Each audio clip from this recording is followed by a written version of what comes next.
அனைவருக்கும் வணக்கம். கடந்த முறை மெட்ராஸ் உயர்நீதிமன்றத்தினுடைய செய்முறை தேர்வுக்கு போயிட்டு வந்த மாணவர்கள் அடுத்த கட்டமாக நேர்காணலுக்கு தயாராகிட்டு இருக்கணும். ஸோ என்ன காரணம் அப்படின்னா, நேர்காணலுக்கான அழைப்பானை உங்களுக்கு கூடிய விரைவில் வரும். இந்த நேர்காணலில் உங்களுக்கு 30 மதிப்பெண்கள் வழங்கப்படும். அந்த 30 மதிப்பெண்கள் பெறணும் அப்படின்னா இனிமேல் நீங்கள் எதில் கான்சென்ட்ரேட் பண்ணணும் அப்படின்றத தான் இந்த காணொலி வாயிலாக பார்க்க போகிறோம். இதுக்கு முன்னாடி உங்கள் கூடவே என்ன பண்ணியிருப்பாங்க அப்படின்னா, 10th லெவல் எக்ஸாம் அப்படின்ட்டு examiner, junior, senior bailiff, process reader, process server, இந்த மாதிரி பணியிடங்களும் அந்த நேரத்தில் அப்ளை பண்ணி அதுக்கு பிறகு அதுக்கு ஒரு நேர்காணல் வச்சு வேலைக்கு ஆள் எடுத்தாங்க. அந்த நேரத்தில் நம்ம பயிற்சி மையம் சார்பாக நிறைய மாணவர்கள் படிச்சிருந்தாங்க. அதில் நம்ம மாதிரி நேர்காணல் வகுப்புகள் நடத்தி கொடுத்துருந்தோம். அந்த மாதிரி நேர்காணல் வகுப்புகளில் கலந்துக்கிட்ட பல பேர் வந்து மெட்ராஸ் ஹைகோர்ட் கேம்பஸ்க்கு போய் இன்டர்வியூ அட்டன் பண்ணியிருந்தாங்க. அந்த இன்டர்வியூ நேரத்தில் அவர்களிடம் நீதிபதிகள் நிறைய கேள்விகள் கேட்டிருந்தாங்க. அந்த கேள்விகளுக்கு அவங்க பதிலளித்து அதுக்கு பிறகு அவங்களுக்கு இந்த ஆண்டு 4வது மாதம் ரிசல்ட் போட்டிருந்தாங்க. அந்த ரிசல்ட்டில் நம்ம பயிற்சி மையத்தில் படித்த மாணவர்கள் மட்டுமே பார்த்தீங்கன்னா 19 பேர் போஸ்டிங் போயிருக்கிறாங்க, அந்த 10th லெவல் போஸ்டிங். ஸோ அது வந்து இந்த வீடியோவில் வந்துட்டு போகும், பார்த்துக்குங்க.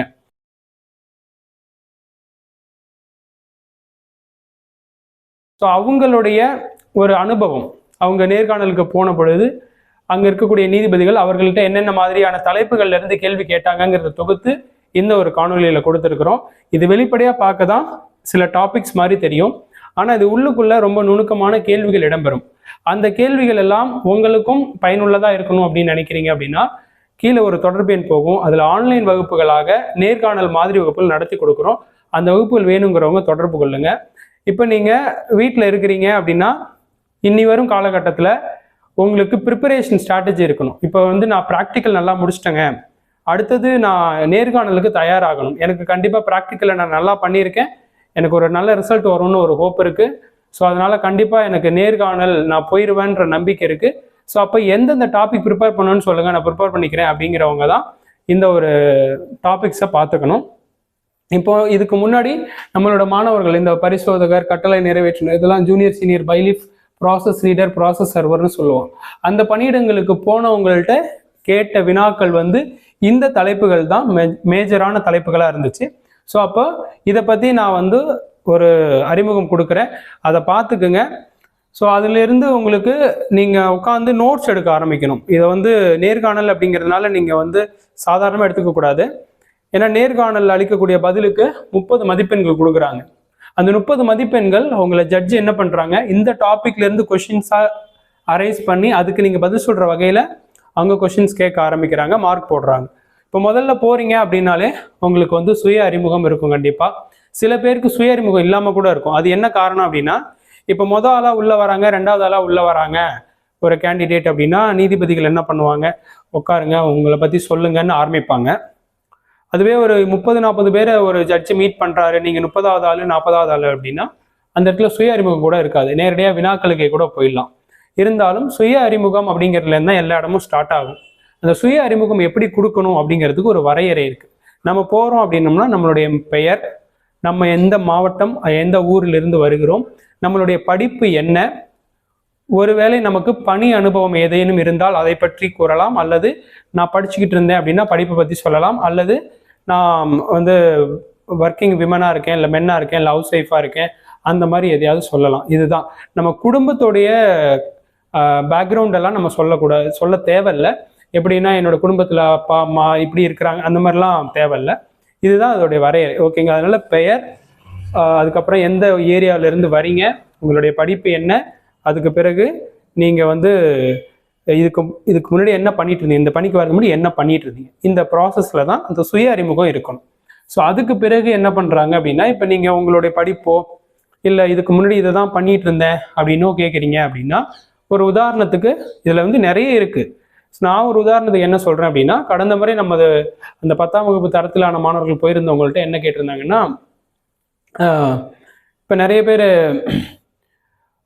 போட்டித் தேர்வுக்கு படிச்சுட்டு இருந்திருப்பாங்க. இப்போ போட்டித் தேர்வுக்கு படிச்சுட்டு ரொம்ப வருஷமாக ஒரு குரூப் 4க்கோ குரூப் 2க்கோ படிக்கிறீங்க. அப்படி இருக்கும்போது இந்த ஒரு பணியிடத்துக்கு நீங்கள் வரீங்க அப்படின்னா, இந்த பணியிடம் வந்த பிறகு திரும்ப வேற ஒரு போஸ்டிங் ட்ரை பண்ண மாட்டீங்கிறதுக்கு என்ன நிச்சயம் இருக்குது அப்படின்னு ஒரு வினாவை எதிர்கொள்ள வேண்டியது இருந்தது.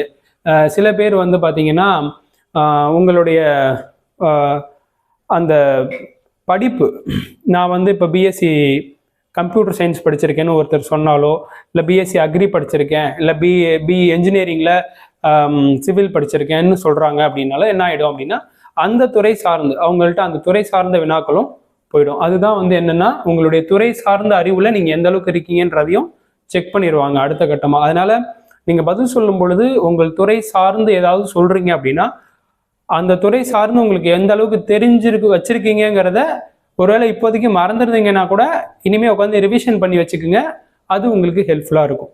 ஸோ அடுத்தது என்னன்னா நீதிமன்றம் சார்ந்த தகவல்கள். இப்போ நீதிமன்றங்கள்ல ஒரு நிறைய வெரைட்டி இருக்கு. எப்படின்னா உச்ச நீதிமன்ற நீதிபதிகளுடைய படிநிலைகள், மொத்த நீதிபதிகள், அதுக்கப்புறம் பார்த்தீங்கன்னா உயர் நீதிமன்றங்கள் என்னென்ன மாநிலங்களில் இருக்குது, அப்புறம் வந்து தமிழ்நாட்டில் இருக்கக்கூடிய உயர்நீதிமன்றங்கள், அந்த தமிழக உயர்நீதிமன்றமான சென்னை உயர்நீதிமன்றம், மதுரை கிளை அமர்வு, இதில் வந்து மொத்தம் எத்தனை நீதிபதிகள் இருக்கிறாங்க, இந்த நீதிமன்றங்களுடைய படிநிலைகள் என்ன, இதுக்கு கீழே வரக்கூடிய கீழமை நீதிமன்றங்கள் எப்படி இருக்கு, இந்த கீழமை நீதிமன்றங்கள்ல வரக்கூடிய மாவட்ட நீதிமன்றங்கள் எப்படி இருக்கு, குடும்ப நல நீதிமன்றங்கள் எப்படி இருக்கு, மகளிர் நீதிமன்றங்களான மகிழா நீதிமன்றங்கள், நடமாடும் நீதிமன்றங்கள், இந்த மாதிரி எல்லாம் தகவல்கள் தெரிஞ்சு வச்சிருக்கணும். அது நீதித்துறை பற்றி எந்த அளவுக்கு நீங்க தெரிஞ்சு வச்சிருக்கீங்கிறதையும், இன்னும் சில நபர்கள்ட்ட கேட்டது என்னன்னா இந்த ஒரு சில வார்த்தைகள் நீதிமன்றத்துல பயன்படுத்தக்கூடிய வார்த்தைகளை பத்தி கேட்டிருப்பாங்க. எப்படின்னா இந்த மேஜிஸ்ட்ரேட்னா என்ன, அப்புறம் வந்து அட்வொகேட்னா என்ன, இல்லை வந்து ஜட்ஜின்னா என்ன, நீதிபதி மேஜிஸ்ட்ரேட் இதுக்குள்ள வித்தியாசம் என்ன அப்படி கேட்பாங்க. அதுக்கப்புறம் பார்த்தீங்கன்னா இப்போ சமீபத்தில் சுப்ரீம் கோர்ட் வளாகத்தில் நீதி தேவதை சிலை ஒன்று இருக்கும். இந்த சிலை ஏற்கனவே இருந்த சிலை, இப்போ நிறுவப்பட்டிருக்கிற சிலை, சந்திரசூட் ஐயா இருந்தப்போ நிறுவியிருப்பாங்க. அந்த சிலைகளுக்குள்ள வித்தியாசம் என்ன அப்படிங்கிறதெல்லாம் தெரிஞ்சு வச்சிருக்கணும். இந்த மாதிரி நீதிமன்றம் சார்ந்த நிறைய வார்த்தைகள் நம்ம உங்களுக்கு கிளாஸ்லையும் சொல்லிக் கொடுப்போம். அது மாதிரி கலந்துக்கணும்னாலும் கலந்து தெரிஞ்சுக்கலாம், இல்லை நீங்களா சர்ச் பண்ணி தெரிஞ்சாலும் தெரிஞ்சுக்கலாம். அந்த மாதிரி நிறைய வெரைட்டியாக நீங்கள் வந்து தெரிஞ்சு வச்சுக்கணும். நீதிமன்றம் சார்ந்த துறைகள் வினாக்கள் அப்படிதான் இருக்கும். ஸோ அடுத்தது பார்த்தீங்கன்னா தினசரி செய்தித்தாள்கள் அப்படின்னா, இப்போ நம்ம இந்த செய்முறை தேர்வை முடிச்சுட்டு வந்த பிறகு பெரும்பாலும் இனிமேல் படிப்பு ரிலேட்டடாக கொஷின்ஸ் இருக்காது, நாமளும் அனலைஸ் பண்ணிக்கிற மாதிரி தான் இருக்கும்னு நினைப்போம். பட் ஆனால் இன்னைக்கு கரண்ட் ட்ரெண்ட் வைஸ் அவங்க என்ன தெரிஞ்சு வச்சிருக்கிறாங்க அப்படின்னு தெரிஞ்சுக்கணுங்கிறதுக்காக அவங்க என்ன பண்ணலாம் அப்படின்னா, பெரும்பாலும் ஜட்ஜஸோடைய பழக்கம் அப்படின்னு பார்த்தீங்கன்னாலே என்ன பண்ணுவாங்க, தினசரி செய்தித்தாளை அவங்க பார்ப்பாங்க. இப்போ உங்களுக்கு ஒரு ஜட்ஜு இன்டர்வியூ பேனலில் வந்து உட்கார்றாரு அப்படின்னா அந்த ஜட்ஜ் என்ன பண்ணுவார், அன்னைய செய்தித்தாள் அதுக்கு முன்னாடியே செய்தித்தாள் இப்படிலாம் பார்த்துட்டு வந்திருந்திருப்பார். பார்த்துட்டு வந்தப்போ நீங்கள் அன்னைக்கு ஒரு நாள் இன்டர்வியூக்கு போகிறீங்க, அன்னைக்கு உட்கார்றாரு பேனலில், நீங்கள் உட்காடுறீங்க, இன்னைக்கு நியூஸ் பேப்பர் ஹெட்லைன் பார்த்தியாப்பான்னு கேட்பாங்க. ஸோ நம்ம பார்த்துருந்தோம்னா கண்டிப்பாக சொல்லிடுவோம், பார்த்தேன் சார் அப்படின்னா, என்ன ஹெட்டிங் இன்னைக்கு, ஹெட்லைன் என்ன அப்படின்னு கேட்பாங்க. அப்போ நமக்கு சொல்ல தெரியணும். இல்லைன்னா எஸ்பெஷலாக இப்போ நீங்கள் வந்து இப்போ ஒரு உதாரணத்துக்கு இன்னைய செய்தித்தாள் எடுத்துக்கோம். இன்னைக்கு நம்ம டிசம்பர் 5ஆம் தேதியில் இருக்கிறோம். ஸோ இன்னைக்கு ஹெட்லைன் என்னன்னா, திருப்பரங்குன்றம் மலை இருக்கு இல்லைங்களா, பழனி, அதாவது முருகர் மலை, அந்த மலையில வந்து நீதிமன்றம் ஒரு உத்தரவிட்டாங்க, அது தமிழக அரசு நிறைவேற்றலை, இதனால அந்த பகுதியில் ஒரு பெரிய போராட்டம் போயிருக்கு. ஸோ இதை பற்றி ஏதாவது தெரிஞ்சா சொல்லுப்பா, ஏன் போராட்டம், என்ன நீதிமன்றம் அப்படி என்ன தீர்ப்பு கொடுத்தாங்க, அதை எதனால இவங்க நிறைவேற்றலை, தமிழ்நாடு அரசு நிறைவேற்றலை அப்படிங்கிற மாதிரி ஒரு கொஷின் போகுதுன்னா, இந்த மாதிரிங்க அங்கே வந்து தீபத்தூண் ஒன்று இருக்குதும், அதில் 100 வருஷமா விளக்கேற்றாமல் இருந்திருக்கிறாங்க. இப்போ வந்து ஒரு நபர் அதை வந்து கேஸாக போட்டுறாரு.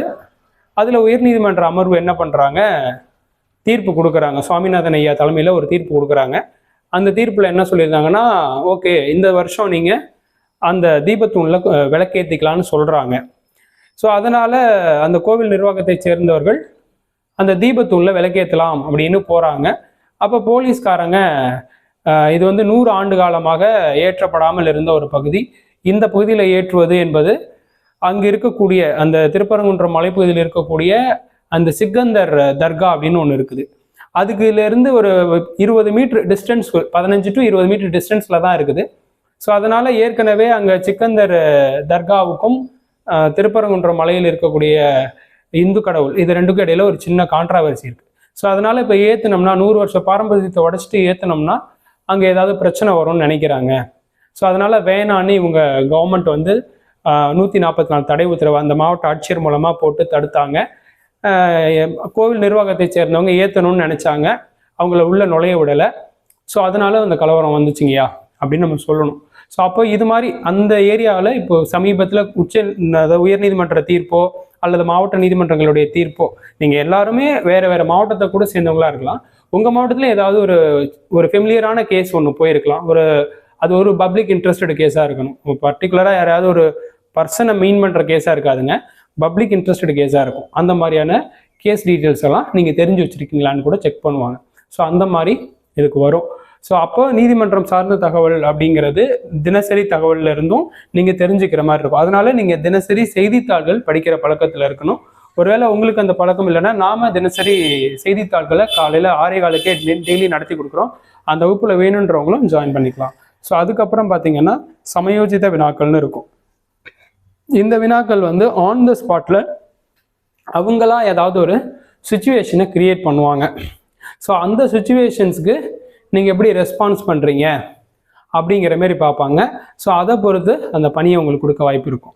அடுத்ததாக பார்த்தீங்கன்னா, பெரும்பாலும் நம்ம எல்லாருமே வந்து இதுக்கு படிக்கும் பொழுதே, இந்த எக்ஸாம் எழுதும் பொழுதே தமிழ் படித்து நல்ல ஸ்கோர் தான் எடுத்திருப்பீங்க. அப்படி இருக்கும்போது தமிழில் ஏதாவது ஒரு ஏரியாவிலேருந்து கேள்வி வரும். அது வந்து தமிழ் அறிஞர்களோ நூலோ செய்யுளோ ஏதோ ஒரு பகுதியாக இருக்கலாம். அதனால தமிழ் கேள்விகளும் ஒரு சில கேள்விகள் இடம்பெறும். ஓகேங்களா?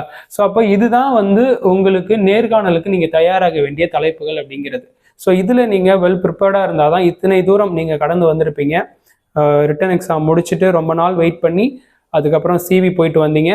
அதுக்கப்புறம் ரொம்ப நாள் வெயிட் பண்ணி இது ப்ராக்டிக்கல் வந்துச்சு. ஸோ அதுக்கு ரொம்ப ரிஸ்க் எடுத்து ப்ராக்டிக்கல் பண்ணி முடிச்சு அப்புறம் இப்போது நேர்காணலுக்கு வெயிட் பண்ணுறீங்க. இப்போ சிவி வரைக்கும் வந்துட்டேன், இது ப்ராக்டிக்கலும் முடிச்சுட்டேன், இன்னும் ஒரே ஒரு கேட்டு தான் இருக்குது நான் தாண்டி போஸ்டிங் பிடிக்கிறதுக்கு அப்படின்னு தான் நீங்கள் நிறைய பேர் வெயிட் பண்ணுவீங்க. ஸோ அதனால் இதுக்கப்புறம் உங்களுக்கு இன்னும் ஒரே ஒரு ஆப்ஷன் தான் இருக்குது. இந்த நேர்காணலை மட்டும் கரெக்டாக நீங்கள் கைடன்ஸ் எடுத்துக்கிட்டு கரெக்டாக போனீங்கன்னா கண்டிப்பாக இந்த தடவை நீங்கள் நிறைய பேர் ஜாப் வாங்க முடியும். இது மாதிரி அடுத்த ஒரு பயனுள்ள ஒரு வீடியோவோடு உங்களை சந்திக்கிறேன். நன்றி, வணக்கம்.